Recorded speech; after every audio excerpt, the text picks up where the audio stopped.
Guys, in today's video I will be showing you how to change the color scheme to lights on your account on Deepseek after you download it, easy and quickly.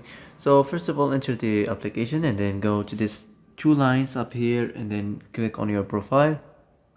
And now as you see around the settings, so you find the profile and about informations about the AI, and here you will find app.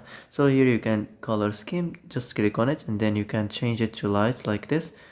So that's it. That's how to change the color scheme on your account on Deepseek AI, easy and quickly. That's it.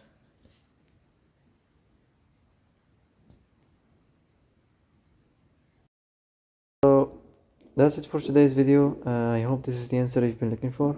And if you like this video, don't forget to like and subscribe, and see you in the next video.